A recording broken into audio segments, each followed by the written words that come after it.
যে বেশি camera use করার কারণে এখানে দেখা যাবে যে একটু বেশি ক্যামেরা ইউজ করার কারণে এখানে হচ্ছে আমরা আরো বেশি হাই কোয়ালিটির ইমেজ পাবো।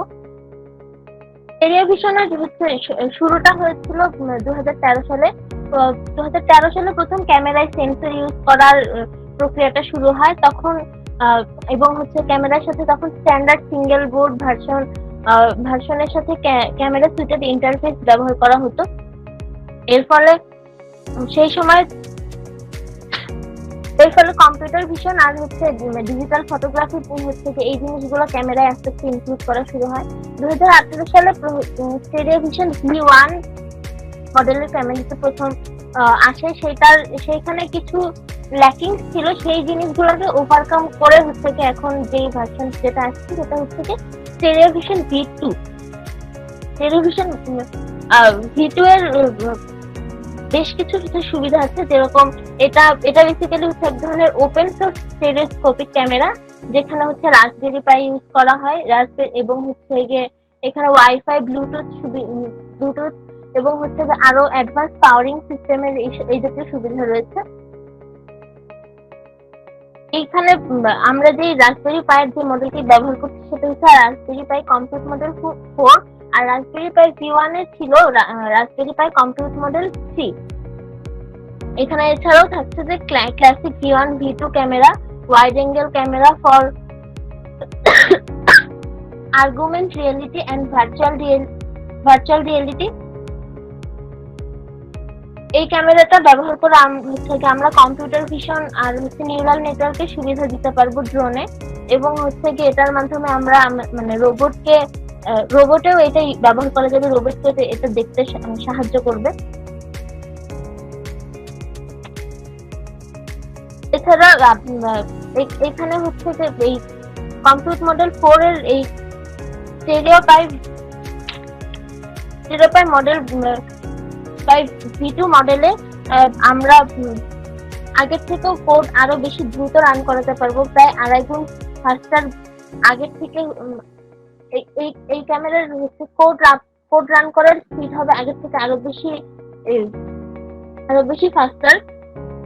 এছাড়াও এখানে হচ্ছে বোর্ডে আগের স্টেরিও পাই V1 এর ছিল ওয়াইফাই ব্লুটুথ এইগুলোর জন্য হচ্ছে আমাদেরকে আলাদাভাবে ইন্টারফেসিং করতে হতো, এই জিনিসগুলো আলাদাভাবে বোর্ডে ব্যবহার করতে হতো। কিন্তু এইখানে দেখা যাবে এখানে রাসবেরি পাই কম্পিউট মডেল 4 ব্যবহার করার ফলে এখানে আগের থেকেই এই জিনিসগুলো হচ্ছে ইন্টিগ্রেটেড করা থাকবে। আর এখানে গিগাবাইট ইথারনেটও ব্যবহার করা যাবে, অনেক ফাস্ট eMMC ইকিউব মডেল ইউজ করা যাবে। আর এটার পাওয়ারিং মেথডটা আগের গুলোর থেকেও আরো বেশি ফ্রেন্ডলি।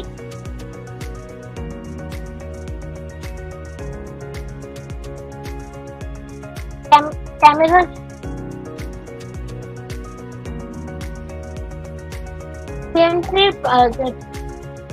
কম্পিউট মডেল 3 ব্যবহার করার ফলে আমাদের হচ্ছে পাওয়ার দেওয়ার সময় অনেক বেশি স্পেসিফিকেশন গুলাকে আনতে হতো, যেরকম ভিভিআইটি হচ্ছে এখানে যে এই যে স্পেসিফিকেশন গুলো দেখা যাচ্ছে এগুলো সব ধরনের স্পেসিফিকেশন হচ্ছে যে কম্পিউট মডেল 3 তে লাগতো। কিন্তু আমরা যখন কম্পিউট মডেল 4 ব্যবহার করব তখন এই এত স্পেসিফিকেশন লাগবে না, আমরা হচ্ছে 5 ভোল্ট পাওয়ার সাপ্লাই দিলেই চলবে।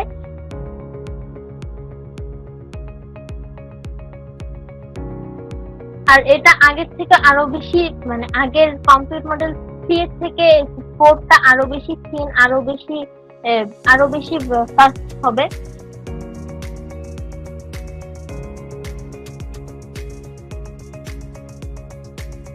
আরেকটা সুবিধা এখানে যেটা থাকবে সেটা হচ্ছে এখানে কোনো বোটলনেক থাকবে না, বা হচ্ছে কম্পিউট মডেল 3 তে যেরকম আমরা ওয়াইফাই, ইথারনেট, ইউএসবি এগুলো ইউজ করতে পারতাম, এখানেও পারবো। কিন্তু আগেরটায় যেসব সমস্যাগুলো ছিল সেটা এখানে ওভারকাম করা যাবে। ওয়াইফাই আগের থেকে ইন্টিগ্রেট করা থাকবে বোর্ডে, আমাদেরকে নতুন করে ইন্টিগ্রেট করে নিতে হবে না। গিগাবিট ইথারনেটের ফলে আমরা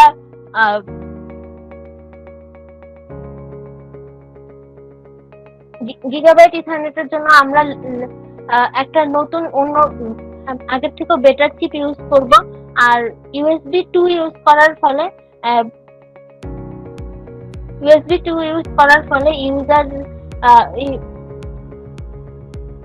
ইউজার এখানে হচ্ছে ইউএসবি কানেক্টর গুলো অ্যাড করতে পারবে।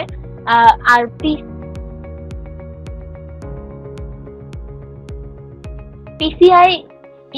পিসিআই ব্যবহার করার ফলে এটার স্পিড অনেক বেশি ফাস্ট হবে।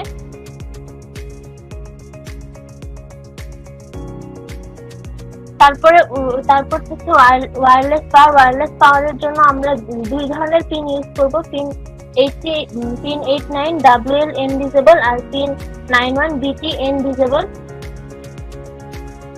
এই দুইটা পিনেরই পাওয়ার কন্ট্রোল আর ইন্ডিকেশন দুইটা সুবিধা থাকবে। সেটা হচ্ছে পাওয়ার কন্ট্রোল আর কারেন্ট পাওয়ার স্ট্যাটাস এটা শো করবে। পাওয়ার কন্ট্রোল আমরা যখন হচ্ছে পিন এখানে যে পিনটা ইউজ করবো, পিনটাকে যখন আমরা 0-তে নিব তখন সিস্টেমটা ফিজিক্যালি হচ্ছে টার্ন অফ হবে। আর যখন হচ্ছে গিয়ে আর ইন্ডিকেশন ওইখানে লাইটের এলইডি লাইটের মাধ্যমে আমরা হচ্ছে গিয়ে কারেন্ট পাওয়ার স্ট্যাটাসটা জানতে পারবো যে এখন হচ্ছে গিয়ে মানে কতটুকু আমাদের হচ্ছে ওয়াইফাই এর পাওয়ার স্ট্যাটাস সম্পর্কে আমরা এটা থেকে জানতে পারবো। এটা তৈরির সময় কিছু সমস্যার সৃষ্টি হয়েছিল, যেরকম এটা যেহেতু আগের থেকে আরো বেশি সুবিধা প্রদান করছে, এখানে আরো বেশি সেন্সর, আরো বেশি ছোট ছোট জিনিস ইউজ করা হচ্ছে, ছোট ছোট সেন্সর বা অনেক ধরনের জিনিস ব্যবহার করা হচ্ছে, যার ফলে এখানে এটা আরো বেশি সতর্কতার সাথে ব্যবহার করতে হচ্ছিল।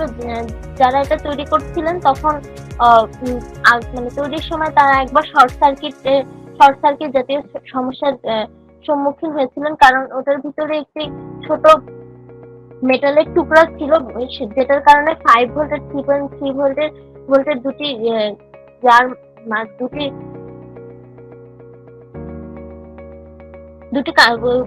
পোর্টের মাঝে শর্ট সার্কিট হয়ে গিয়েছিল।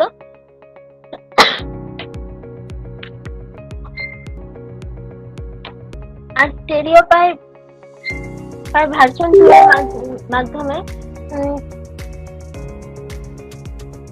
আমরা স্টেরিওস্কোপিক ইমেজ ভিডিও এগুলো যেরকম সেভ করতে পারবো, আবার এগুলোকে হচ্ছে লাইভ স্ট্রিমে ওইগুলো শো করতে পারবো, মানে যেহেতু আমাদেরকে ওয়াইফাই সুবিধা দেওয়া হচ্ছে। আর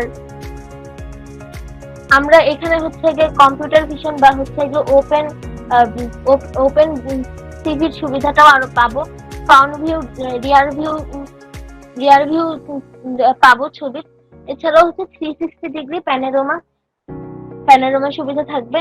আমরা বেসিক্যালি এটার মাধ্যমে আমরা হচ্ছে 3D ইমেজ পাবো। আর এটা হচ্ছে রাসবিয়ান ইকোসিস্টেমের সাথে কম্পিটেবল।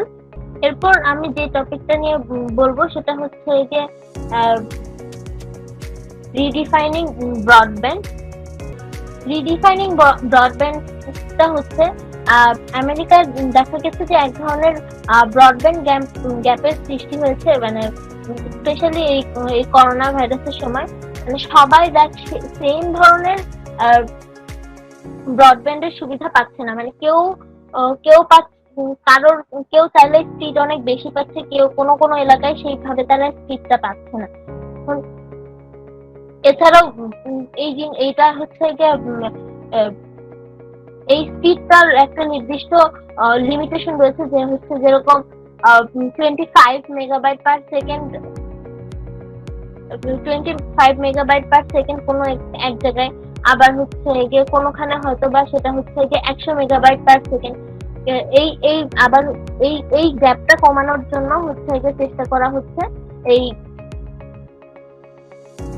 এটার জন্য হচ্ছে যে ফেডারেল কমিউনিকেশন কমিশন তারা হচ্ছে যে ব্রডব্যান্ড এক্সেসটাকে আরো বেশি আগের থেকে ব্রডব্যান্ড এক্সেসকে আগের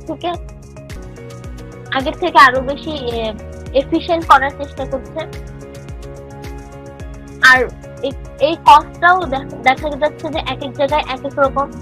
ইউরোপে হচ্ছে গিয়ে 100 এমবিপিএস এর জন্য হচ্ছে গিয়ে $48.48 মতন। আবার হচ্ছে কি এশিয়াতে সেটা হচ্ছে গিয়ে প্রায় $69 মতন। এই ধরনের গ্যাপ গুলোকে হচ্ছে গিয়ে কমিয়ে আনার চেষ্টা করা হচ্ছে।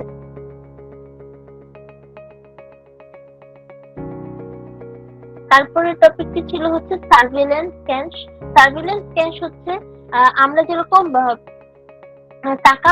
টাকার ব্যবহার করি, যেগুলো ফিজিক্যাল টাকা, সেই টাকাগুলোকে টাকার বদলে আমরা হচ্ছে গিয়ে ভার্চুয়াল ক্যাশ ইউজ করব, যেটা ফিজিক্যালি এক্সিস্ট করবে না, কিন্তু সেগুলোটা দিয়ে আমরা হচ্ছে বিল দিতে পারবো, টোল দিতে পারবো, মানে যে কোনো ধরনের টাকা পয়সা দোকানের হচ্ছে থেকে কিছু কেনা হোক বা যে টাইপের যে কোনো কিছু হোক, মানে যে কোনো সবকিছুই আমরা করতে পারবো, কিন্তু হচ্ছে যে সেগুলো হচ্ছে যে ডিজিটাল মিডিয়ামে, সেখানে কোনো ফিজিক্যাল টাকার ব্যবহার থাকবে না। এই জিনিসটা হচ্ছে যে চায়না করতে চেষ্টা করছে। তাদের এই প্রজেক্টটা হচ্ছে গিয়ে ডিজিটাল কারেন্সি ইলেকট্রনিক পেমেন্ট বা হচ্ছে ডিসিইপি। এটার মাধ্যমে হচ্ছে গিয়ে মানে তারা পুরো এটার ফলে যেটা মানে সুবিধা হবে সেটা হচ্ছে গিয়ে মানে তাদের যে পপুলেশনের যাদের হচ্ছে গিয়ে এক্সপেন্সিভ ব্যাংকিং প্রোডাক্ট বা হচ্ছে গিয়ে ইনফ্রাস্ট্রাকচার এই জাতীয় জিনিসে যাওয়ার যাদের জন্য একটু কঠিন, তাদের জন্য জিনিসটা অনেক তাদের জন্য হচ্ছে তাদেরকেও হচ্ছে গিয়ে একদম মেইন স্ট্রিম ইকোনমিতে আনা যাবে। এবং হচ্ছে যে টাকা, দেশের যে টোটাল টাকা, সেই টাকাগুলো হচ্ছে কোথায় যাচ্ছে এটা হচ্ছে যে মনিটরাইজ করতে পারবে সরকার নিজে থেকে। এছাড়া ডিজিটাল ক্যাশ যেটা এতদিন এক্সিস্ট করতো, সেটা বিটকয়েন বা হচ্ছে ক্রিপ্টোকারেন্সি, এটার সমস্যা ছিল এটা হচ্ছে ডিসেন্ট্রালাইজ ছিল। এর ফলে এখানে বিভিন্ন ধরনের সমস্যা দেখা দিচ্ছে, যেরকম এখানে হ্যাকিং বা টাকাগুলো চুরি হয়ে যাওয়া বা যে কোনো ভাবে হচ্ছে মানে বিভিন্ন ধরনের হচ্ছে ফ্রড কেসের সম্মুখীন হতে হতো। কিন্তু এইটা যখন হচ্ছে আর ওটা ইললিগাল ছিল, আর চায়নাতে যেটা চালু করা হচ্ছে এটা হচ্ছে লিগাল। সেই জন্য আর সরকার এটা হচ্ছে গিয়ে একদম নিজেরা হচ্ছে সরকার সেন্ট্রালি এটাকে কন্ট্রোল করবে। তারা চেষ্টা করবে মানে আগামী 10 বছরের মধ্যে হচ্ছে গিয়ে তাদের হচ্ছে গিয়ে সমস্ত টাকাটা মানে টাকা যত আছে সেগুলোকে তারা ডিজিটাল ক্যাশে এনে ফেলতে পারবে। আর তাদের হচ্ছে এই টাকাগুলো যখন হচ্ছে তাদের মেইন স্ট্রিমে সব অর্থ যখন তাদের মেইন স্ট্রিমে চলে আসবে, তখন হচ্ছে তারা জানতে পারবে যে আমাদের এখন কত টাকা আছে হাতে বা হচ্ছে কত টাকা আছে টোটাল দেশে। কারণ এটা দিয়ে আমরা ভবিষ্যতে কি কি প্ল্যান হচ্ছে বা কি কি কোথায় ইনভেস্ট করতে পারবো। এটার একটা মানে উদাহরণ হচ্ছে যে আলিবাবায় যেরকম আলিপে, টেনসেন্ট হোল্ডিং লিমিটেড, উইসেট, এই জিনিসগুলো যেরকম আলিবাবার মাধ্যমে আসছে, এরকম করে তারা আর কি তারা পুরো ইকোনমিটাকে হচ্ছে যে তারা এরকম ডিজিটাল মিডিয়ামে নিয়ে আসতে যাচ্ছে। এছাড়াও লিপফ্রগ কার্ড সিস্টেমটাও হচ্ছে ওদের দেশে পপুলার হয়ে যাচ্ছে। রিস্ক কমানো মানে এখানে রিস্ক কমানোর জন্য আমরা দেখা যাবে টোকেন সিস্টেম চালু করা হবে বা কিউআর কোড ব্যবহার করা হবে। তারপরেও এখানে হচ্ছে যেহেতু জিনিসটা হচ্ছে গিয়ে পুরোটাই ডিজিটাল মিডিয়ামে, এখানে হচ্ছে গিয়ে সাইবার অ্যাটাকের কিছু পসিবিলিটি তারপরেও থেকে যাবে। এটা হচ্ছে এটা সমস্যা। এবং হচ্ছে গিয়ে এটা আরো বেশি আনস্টেবল বা আনপ্রেডিক্টেবল ভাবে হচ্ছে তাদের যে টাকার ভ্যালুটা সেটা হচ্ছে গিয়ে সেখানে আনস্টেবিলিটি বা হচ্ছে মানে আনপ্রেডিক্টেবিলিটি থাকতে পারে। আর এই হচ্ছে যে ডিজিটাল ক্যাশটা তাদের হচ্ছে যে টোটাল কালচারের উপর একটা ইফেক্ট ফেলবে। ধারণা করা হচ্ছে এটা আস্তে আস্তে মানে পুরো ওয়ার্ল্ডে এই জিনিসটা চালু হয়ে যাবে, যে আমরা হচ্ছে ফিজিক্যাল ক্যাশের পরিবর্তে আমরা হচ্ছে ডিজিটাল ক্যাশ ইউজ করব।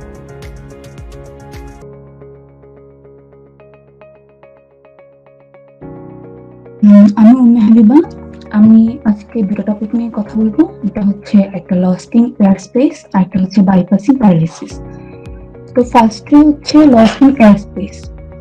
তো লস্ট ইন এয়ার স্পেস বলতে কি বোঝাচ্ছে? বোঝাচ্ছে হচ্ছে জিপিএস পজিশন লস্ট হয়ে যাওয়া, যখন মধ্যাকাশে থাকবো আমরা। এরকম একটা ঘটনা ঘটছে ওয়েস্ট টেক্সাসে এল পাসো ইন্টারন্যাশনাল এয়ারপোর্টে, যেখানে হঠাৎ করে দেখা গেছে যে ককপিটে লেখা হচ্ছে জিপিএস পজিশন লস। কিন্তু পাইলট চেক করে দেখছে যে তার এয়ার প্লেনের যে জিপিএস সিস্টেম আছে সেটা ঠিকমতো কাজ করতেছে, কিন্তু তারপরে তাকে রিলোকেশন দেখাচ্ছে। এই কাজগুলো যখন হচ্ছে যখন আমাদের জিপিএস জ্যামিং হয়।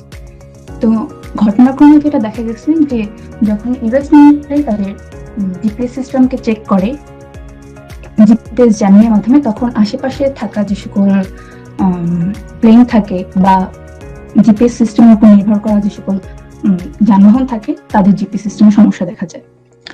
এরকম আরেকটা সমস্যা দেখা গেছে 2018 সালে আগস্ট মাসে, যখন একটা প্লেন স্মোকি কন্ডিশনের মধ্যে যাত্রা করতেছিল এবং লাস্ট সেটা ভুলক্রমে মাউন্টেনের সাইড দিয়ে যাওয়ার বদলে ডিরেক্ট মাউন্টেন হিট করতো, কিন্তু লাস্ট মিনিট ইন্টারভেনশনের কারণে এটা হিট করা থেকে বেঁচে গেছে।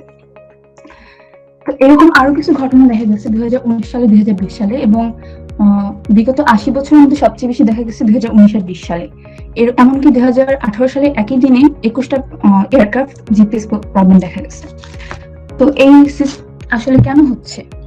Military US military GPS jam করতেছে তাদের ওন ডিফেন্স যেটা আছে, ডিফেন্স সিস্টেমকে আরো উন্নত করার জন্য। কারণ মেইনলি আমরা জিপিএস সিস্টেম বর্তমানে সব জায়গায় ব্যবহার করতেছি, কিন্তু আমাদের জিপিএস সিস্টেম মেইন উদ্ভাবন হয়েছিল ইউএস মিলিটারির মাধ্যমে।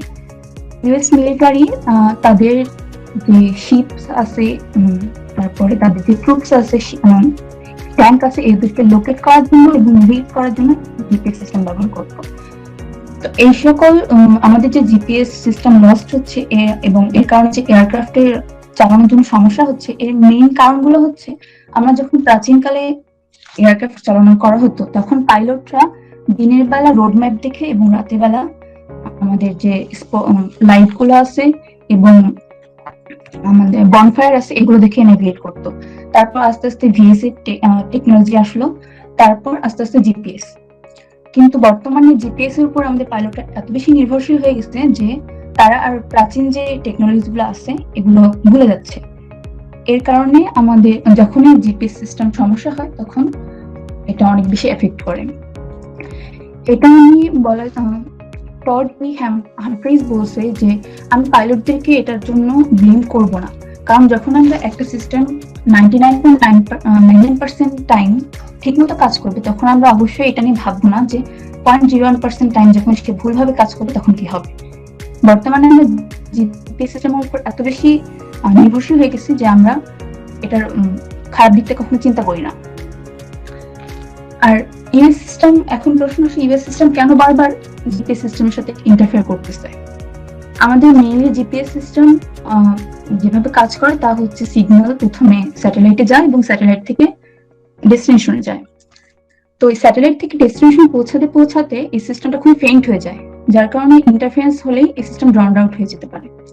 আর বর্তমানে জ্যামার বানানো খুবই ইজি এবং ইলিগাল ভাবে জ্যামার সব জায়গায় পাওয়া যায়, যার কারণে ইউএস সিস্টেমের সাথে ইউএস আর্মির সাথে মানে জ্যামিং এর সমস্যা করার অনেক বেশি উপায় আছে। তো এটা থেকে মানে সমাধানের জন্য ইউএস আর্মি এদের টেকনোলজি ডেভেলপ করতেছে যাতে জ্যামিং এর বিরুদ্ধে কাজ করা যায়। আর এর ফলশ্রুতিতে বারবার তারা পরীক্ষা করে এবং আমাদের এয়ারক্রাফটের সমস্যা হয়।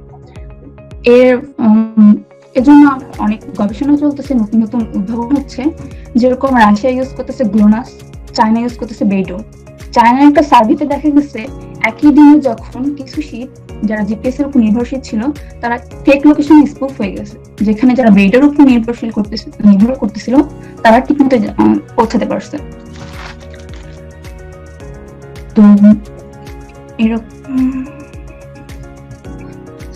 দেখা গেছে যে আমরা যখন নতুন নতুন উদ্ভাবন করতেছি, জিপিএস বারবার টেস্ট করা হচ্ছে, সেই একই সাথে আমরা অনেক বেশি সাথে যে জিপিএস সিস্টেম উন্নত হচ্ছে এবং নতুন নতুন জিপিএস নির্ভরশীল যন্ত্রপাতি আসতেছে। এর কারণে যে সমস্যাগুলো হচ্ছে এরকম একটা উদাহরণ আছে ফ্রেনম 300 এর ক্ষেত্রে। এটা যখন যদি ভুল জিপিএস এর আন্ডারে পড়ে তাহলে এটা ডাচ রোল করতে পারে, যেটা একই সাথে ওয়েগিং এবং লকিং করে আর যে কন্ট্রোল লুজ করে ফেলতে পারে। তো এফএএ এদেরকে নির্দেশ করছে যখনই জিপিএস টেস্টিং করা হবে তখন তারা যেন এই প্লেন না চালায়। এরকম আরেকটা মজার ঘটনা ঘটছে 2019 সালের সেপ্টেম্বর মাসে নিউ মেক্সিকোতে, যখন একটা পাইলট জিপিএস জ্যাম নিয়ে শিকার হচ্ছিল বারবার, এবং তারপর সে বিবৃতি দিয়েছিল যে এফএএ যেহেতু গ্রাউন্ড বেস রেডিও স্টেশনগুলোকে সরাই ফেলতেছে, তার ফলে তারা বেশি বেশি জিপিএস সিস্টেমের উপর নির্ভরশীল হচ্ছে, জিপিএস তাই এর কোনো সমাধান দরকার। এবং হাস্যকর বিষয় হচ্ছে সে একই ফিরতি ল্যান্ডিং এর সময় পাইলট আবার জ্যামিং এর শিকার হয়েছে। এটা ছিল আমাদের জিপিএস জ্যামিং নিয়ে, মানে লস্ট ইন এয়ার স্পেস নিয়ে। এখন আসবো আমরা বাইপাসিং প্যারালাইসিস নিয়ে। বাইপাসিং প্যারালাইসিস এর মধ্যে দুটো জিনিস পড়তেছে, একটা হচ্ছে ব্রেন ইমপ্লান্টস আর একটা হচ্ছে ওয়্যারেবল যে সকল সেন্সর আছে। এখানে একজনকে দেখা যাচ্ছে সে লোকটাই না, সে 2017 সালে থেকে প্যারালাইসিস ছিল এবং পরবর্তীতে ওয়্যারেবল একটা সেন্সর ইউজ করে সে হাত নাড়তে পারছে। 2015 সালে একদল নিউরোসায়েন্টিস্ট এবং ইঞ্জিনিয়ার্স তারা একটা লোককে ভিডিও গেম খেলতে দেখতেছিল, গিটার হিরো। এটা সাধারণ একটা ঘটনা, এক্সট্রাঅর্ডিনারি হওয়ার কারণ হচ্ছে এই লোক 2010 সাল থেকে প্যারালাইসিস ছিল এবং সে তার বুকের নিচের যে কোনো অঙ্গই চালাতে পারতো না, কিন্তু সে এখন গিটার হিরো খেলতেছে। এর কারণ হচ্ছে এখানে বলছে যে লেখক সে এবং তার গ্রুপ একটা ওয়্যারেবল প্যাচ এবং হচ্ছে ব্রেন ইমপ্লান্টস আবিষ্কার করছে। এই ওয়্যারেবল প্যাচ এবং ব্রেন ইমপ্লান্ট আবিষ্কার করার জন্য তারা অনেক দিন থেকে রিসার্চ করতেছিল, প্রায় 20 বছরের মতো। এখন প্রথমে এটা গবেষণা আবিষ্কারের জন্য প্রথমে যেটা জানা প্রয়োজন সেটা হচ্ছে ব্রেন কিভাবে তার অঙ্গ প্রত্যঙ্গের সাথে রিলেট করে। তারপর সেই যে ল্যাঙ্গুয়েজ সেটা আমাদের কারেক্টলি স্পিক করতে হবে। তারপর একটা অ্যাপ্রোপ্রিয়েট নিউরাল পাথ বের করতে হবে যেখানে আমরা ব্রেন থেকে সিগন্যালটা বডিতে পাঠাবো। এই লেখক এবং তার দল গবেষণা করে দুইটা different kind of synthetic nervous system উদ্ভাবন করছে। একটা হচ্ছে ব্রেন ইমপ্লান্ট, যেটা হচ্ছে 2-way, আর একটা হচ্ছে ওয়্যারেবল টেকনোলজি। এই বাইডিরেকশনাল নিউরাল বাইপাস যেটা ব্রেন ইমপ্লান্টস, সেটা ইউজ করতেছে আমাদের মোটর কর্টেক্স ইলেকট্রোড এবং সেন্সরি কর্টেক্স দুটাকে ইউজ করতেছে। এইটার ক্ষেত্রে যেটা হয়, প্রথমে মোটর কর্টেক্সে কিছু ইলেকট্রোড থাকে, তারা সেখান থেকে সেন্স করে যে যখন এই লোক কিছু উঠাতে চেষ্টা করে বা কিছু করার চেষ্টা করে তখন যে একটা সিগন্যাল হয় সেই সিগন্যালটাকে সেন্স করে। তারপর সেটা এআই সিস্টেমের মাধ্যমে প্রসেস করা হয়, আর হাতের ইলেকট্রিক একটা প্যাচ যে থাকে তাকে সেখানে সিগন্যালটা পাঠানো হয়। তারপর সেই লোক যখন হাত দিয়ে কোনো কিছু উঠায় তখন তার আঙ্গুলের থিন ফিল্ড সেন্সর সেই জিনিসটা সম্পর্কিত তথ্য নিয়ে সেটাকে আবার প্রসেস করে এবং সেন্সরি কর্টেক্সে পাঠায়। এর ফলে ওই লোক একই সাথে সে কোনো জিনিসপত্র উঠাতে পারছে এবং সেই জিনিস সম্পর্কিত অনুভূতিও পাচ্ছে। আর যেটা ওয়্যারেবল বাইপাস, সেখানে আমাদের শুধুমাত্র ইলেকট্রিক প্যাচ ইউজ করা হয়। সেখানে ইলেকট্রিক প্যাচের মধ্যে থাকা সেন্সর প্রথমে সিগন্যালটাকে সেন্স এবং সেটাকে প্রসেস করে আবার ইলেকট্রিক প্যাচে পাঠানো হয়, তারপর সেই লোক জিনিসপত্র উঠাতে পারে। এই ওয়্যারেবল বাইপাস ইউজ করা হয় লোকের ক্ষেত্রে যারা পুরোপুরি প্যারালাইসিস না, তার মানে তারা এখনো কিছু কিছু সামান্য হাত নাড়াচাড়া করতে পারে, পুরোপুরি ভাবে পারে না। প্রথমে আমরা যে গিটার হিরো খেলার লোকটার কথা বলতেছিলাম, সে হচ্ছে ইয়ান বুখার। সে 2010 সালে পুরোপুরি প্যারালাইজড হয়ে যায়। সে আমাদের এই গ্রুপের একটা ভলান্টিয়ার ছিল। ইয়ান বুখারের ইচ্ছা ছিল যে সে নর্মালি তার নিজের হাত আবার ইউজ করতে চায়। সে চায় না যে সমাজের মানুষজন তাকে সাইবর্গ হিসেবে দেখুক। প্রথমত সে যে নিজের হাত ইউজ করতে চায়, সেজন্য লেখকের দল লেখকের দল গবেষণা শুরু করলো। প্রথম তারা করছিল ওয়ারেবল প্যাচ।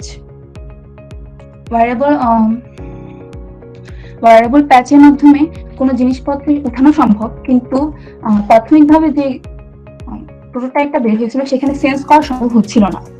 আর সেন্স করা সম্ভব করার জন্য তারা ব্রেন ইমপ্লান্টের প্রয়োজন। ব্রেন ইমপ্লান্ট করার মাধ্যমে সেন্সরি কর্টেক্সে ইলেকট্রোড স্থাপন করা হয়, একই সাথে মোটর কর্টেক্সে ইলেকট্রোড স্থাপন করা হয়। এখন এই সেন্সরি দুটাতে পাশাপাশি ইলেকট্রোড স্থাপন করলে কিছু সমস্যা দেখা যায়। যখন সেন্সরি ইলেকট্রোড সেন্সিং এর ফিলিংটা দিবে, তখন মোটর কর্টেক্সের যে ইলেকট্রোড গুলো আছে তাদের হাজার হাজার সিগন্যালের মধ্যে কোনটা যে তার নিজস্ব ইচ্ছা জিনিসপত্র উঠানোর, সেটাতে ঝামেলা সৃষ্টি হয়, মানে ডিটেক্ট করতে ঝামেলা হয়। এটাকে আরো বেশি মানে ব্যবহারযোগ্য করার জন্য তারা নিউরাল স্পাইনেও কিছু ইলেকট্রোড স্থাপন করে। এই ইলেকট্রোড স্থাপন করার মাধ্যমে তারা একই সাথে ব্রেইনকে স্টিমুলেট করে এবং সাথে সাথে নিউরো সিস্টেমকে স্টিমুলেট করে। এইটা যখন আমাদের স্পাইনাল কর্ডের মধ্যে ইলেকট্রোড গুলো থাকে, স্পাইনাল কর্ডের যে নিউরো সিস্টেম সেটা ব্রেইন সিগন্যাল না দিলেও কিছু কিছু কাজ করতে পারে নিজস্ব সিগন্যাল দিয়ে।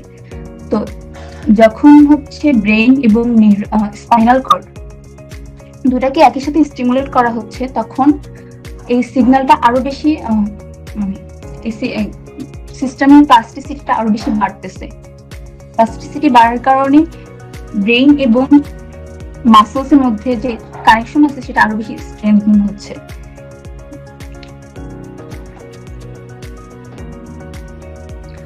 এই কাজ করার জন্য হসপিটালাইজড এপিলেপসি পেশেন্ট যারা আছে তাদের সাথে কোলাবোরেশন করা হয়। তাদের এই ডাটাগুলো কালেক্ট করার জন্য তাদের এপিলেপসি পেশেন্টদের ব্রেনকে স্টিমুলেট করা হয় এবং তাদের কাছে জিজ্ঞাসা করা হয় যে তাদের হাত পায়ে কোথায় সেন্সেশন অনুভব হচ্ছে, সেখান থেকে ডাটা কালেক্ট করে সিস্টেমের জন্য ইউজ করা হয়। একই সাথে যখন প্রথম দিকে এই সিস্টেমটা উদ্ভাবন করা হচ্ছিল, তখন প্রায় সপ্তাহে 3 বার করে ডাটা কালেক্ট করার প্রয়োজন পড়তেছিল। এই প্রায় 15 উইকসের মতো সিস্টেমটাকে ট্রেন করার প্রয়োজন পড়ছে। এখানে যখন আমাদের ইন বুখার্ড যে আছে, সে একটা অ্যানিমেটেড ভিডিও দেখতো যেখানে অ্যানিমেটেড হ্যান্ড কম্পিউটার স্ক্রিনের মধ্যে চলাফেরা করতেছে, তার হাতের আঙ্গুল নাড়াচ্ছে, এবং সেই ঘটনাটাকে দেখে সে চিন্তা করতো যে সে তার নিজের হাত নাড়াচ্ছে। এই যে তার চিন্তা, সেটাকেই মেশিন লার্নিং অ্যালগোরিদম ফিগার করতো এবং অ্যাক্টিভিটি প্যাটার্ন গুলোকে আলাদা আলাদা করতো, যে কোনটা তার কোন আঙ্গুল নাড়ানোর জন্য ইচ্ছা। এগুলোকে পরবর্তীতে অ্যানালাইসিস করার মাধ্যমে সিস্টেমে ব্যবহার করা হয়েছে। এখানে ওয়্যারেবল প্যাচ যে সিস্টেম আছে সেটা গ্লাইড প্যাচ নামে পরিচিত। এটাকে বর্তমানে এখনো 100% অ্যাকুরেট করা সম্ভব হয়নি, কারণ এখন পর্যন্ত সেটাকে নাড়ানো সম্ভব না বা সেটার সিগন্যাল অ্যাকুরেট করা সম্ভব হয়নি। তো এটার জন্যই গবেষকরা এবং তার দল আরো বেশি চেষ্টা করতেছে যে কিভাবে এটাকে আরো বেশি অ্যাকুরেট করা যায়।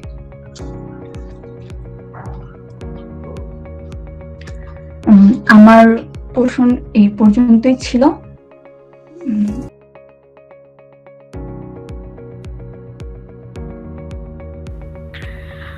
আসসালামু আলাইকুম সবাইকে। আমি জান্নাতুল মাহি খান। আমি বর্তমানে ট্রিপল ডিপার্টমেন্টে 4th বর্ষে অধ্যয়নরত আছি।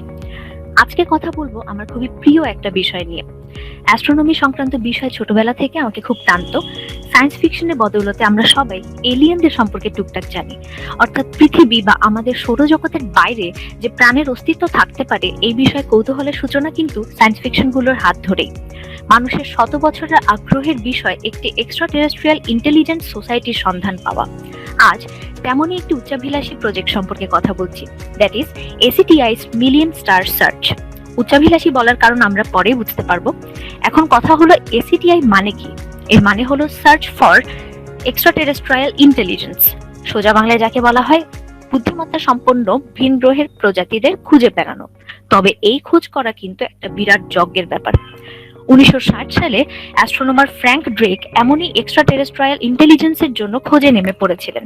ন্যাশনাল রেডিও অ্যাস্ট্রোনমি অবজারভেটরি থেকে রেডিও টেলিস্কোপের সাহায্যে আমাদের পার্শ্ববর্তী দুটো সানলাইক স্টার্স টাউসেটাই এবং এপসিলন এডিয়ানির উপর প্রায় 150 ঘন্টা ধরে এক্সপেরিমেন্ট চালান, কিন্তু এর ফলাফলে একটি false positive signal, aeroplane signal ছাড়া আর কোনো আউটপুটই তিনি পাননি। প্রজেক্ট ওজমা নামক এই ড্রেকের এই ইনিশিয়েটিভটি ব্যর্থ মনে হলেও ভিন প্রজাতিদের সম্পর্কে জানার আগ্রহকে কিন্তু এটি আরো বাড়িয়ে তুলেছিল। একটি সফল এসিটিআই প্রজেক্ট চালাতে গেলে 3টি জিনিস প্রয়োজন, তা হলো প্রচুর পরিমাণে টেলিস্কোপস, প্রচুর পরিমাণে ডেটা রিসোর্স এবং প্রচুর পরিমাণে কম্পিউটেশনাল পাওয়ার সোর্স। আজকে যে এসিটিআই প্রজেক্ট নিয়ে কথা বলবো তার নাম হলো ব্রেক থ্রু লিসেন। এখন এই ব্রেক লিসেন শব্দটার কিন্তু খুব সুন্দর একটা ব্যাখ্যা আছে, তা হলো মানুষ অন্য কোনো প্রাণের অস্তিত্ব যদি থেকেই থাকে তাদের কাছ থেকে তাদের কমিউনিকেশনটাও শুনতে চায়, অর্থাৎ তারা যদি আমাদের সাথে কমিউনিকেট করার জন্য কোনো সিগন্যাল আদৌ পাঠিয়ে থাকে সেটার তথ্য উদ্ধার করতে চায়। মোটামুটি $100 মিলিয়ন একটি এসিটিআই প্রজেক্ট এটি, যার রয়েছে 13টি উচ্চ ক্ষমতা সম্পন্ন টেলিস্কোপস এবং 50 জন নিয়মিত researchers around the globe. Breakthrough listen একটি 10 বছর ব্যাপী প্রজেক্ট, যারা এই সময়কালের মধ্যে কিছু ইন্টেনশনাল ও আনইনটেনশনাল সিগন্যাল এক্সট্রা টেরেস্ট্রিয়াল ডিস্টেন্সে প্রেরণ করবে এবং একই সাথে এমন কোনো সিগন্যাল পাঠানো হচ্ছে কিনা তাও যাচাই করে দেখবে। শুরুতে কিন্তু তাদের যজ্ঞ এতটা বড় ছিল না, মাত্র 3টা টেলিস্কোপ ছিল, কিন্তু 2021 সালের মধ্যেই তারা সাউথ আফ্রিকাতে মিরকাট অ্যারে স্থাপন করতে যাচ্ছে। এই অ্যারেটা হলো 64টি প্যারাবোলিক ডিশ অ্যান্টেনার মতো, যা কারু রিসর্টে একটি রেগুলেটেড রেডিও কোয়াইট জোনের মধ্যে আছে, অর্থাৎ এখানে সকল প্রকার রেডিও ট্রান্সমিশন রেস্ট্রিক্টেড। আমরা যে ধরনের সিগন্যালটি খুঁজছি তার কিন্তু একটা নাম আছে, এদেরকে বলা হয় টেকনো সিগনেচার্স। আমাদের এই আনইনটেনশনাল অথবা ইন্টেনশনাল রেডিও সিগন্যাল পাঠানোর পাশাপাশি একটা মেসেজ সেন্ড করাও কিন্তু মুখ্য উদ্দেশ্য, যা হলো উই আর হিয়ার। প্রজেক্ট অজমা তার সম্পূর্ণ অ্যানালাইসিসকে একটি ন্যারো ফ্রিকোয়েন্সি রেঞ্জের মধ্যেই সীমাবদ্ধ রাখতে চেয়েছিল, যেটা কিনা 1.4 গিগাহার্টজ এর কাছাকাছি। এই ফ্রিকোয়েন্সি রেঞ্জটা সিলেক্ট করার কারণ হলো যে কোনো অ্যাটমিক হাইড্রোজেন গ্যাসের ফোটন রেডিয়েশনের ফ্রিকোয়েন্সিও 1.42 গিগাহার্টজের কাছাকাছি থাকে। ড্রেকের ধারণা ছিল অন্য কোনো ইন্টেলিজেন্ট সোসাইটি যদি আমাদের সাথে সিগন্যাল আদান প্রদান করতে চায় তারা হয়তোবা এই ফ্রিকোয়েন্সিটাই বেছে নেবে, কিন্তু ব্রেক থ্রু লিসেন এর বেলায় ইলেকট্রোম্যাগনেটিক স্পেকট্রামকে আরেকটু ওয়াইড করার চিন্তা শুরু হয়। তারা চেয়েছিল এই স্পেকট্রামটাকে আরেকটু ব্রড ওয়েতে ব্যবহার করবে। আমাদের যত গ্রাউন্ড বেসড রেডিও টেলিস্কোপস আছে তারা কিন্তু এই বিশাল রেঞ্জকে ক্যাচ করতে পারে না, কারণ অ্যাটমসফিয়ারে আগে কিছু ইউভি রে, এক্স রে ও গামা রে আটকা পড়ে যায়।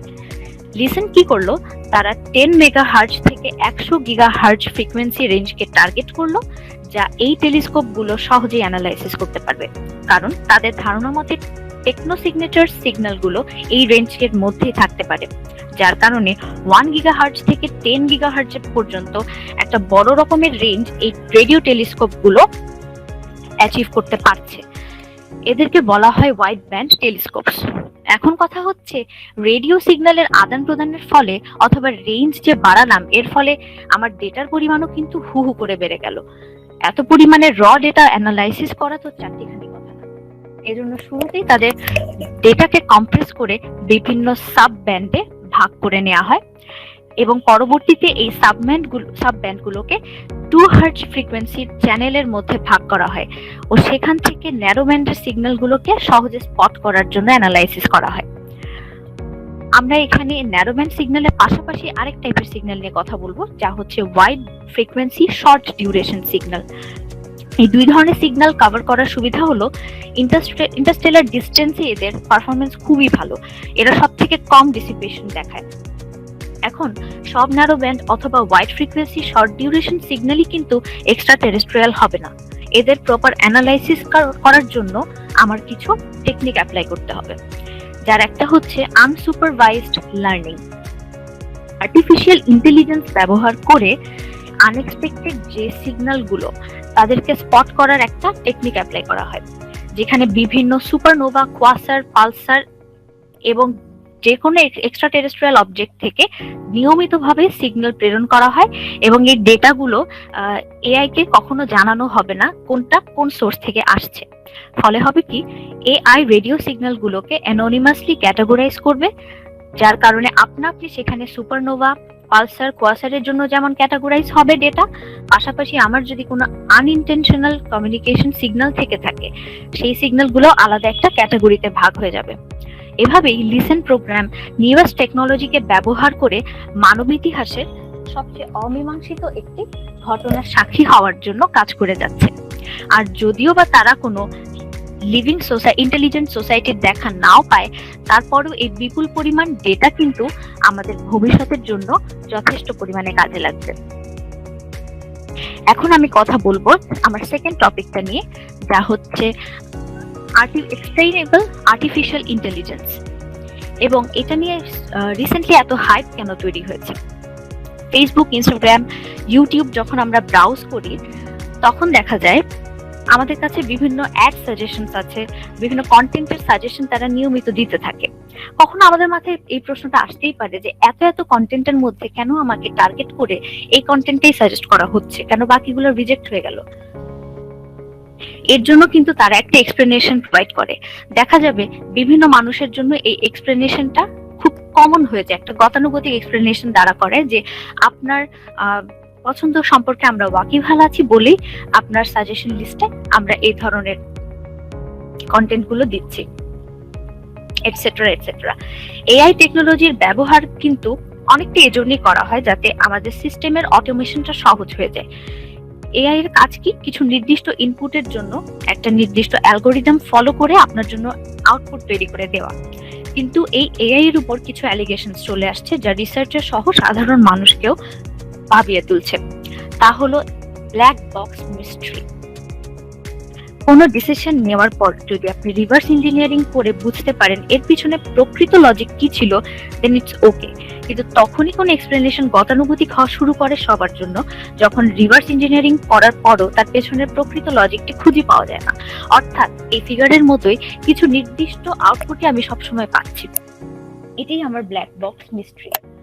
কোনো কোম্পানি হয়তো চাইবে না তাদের প্রপার ডিসিশন মেকিং প্রসেসটা সবাই জানুক, সবাই ধরে ফেলুক, তাই ইনভেস্টরদের মধ্যে এই ব্ল্যাক বক্স মিস্ট্রি আর এই এক্সপ্লেনেবল আর্টিফিশিয়াল ইন্টেলিজেন্স ব্যবহার অনেক বেশি, এর কদর তাদের কাছে খুব বাড়ছে।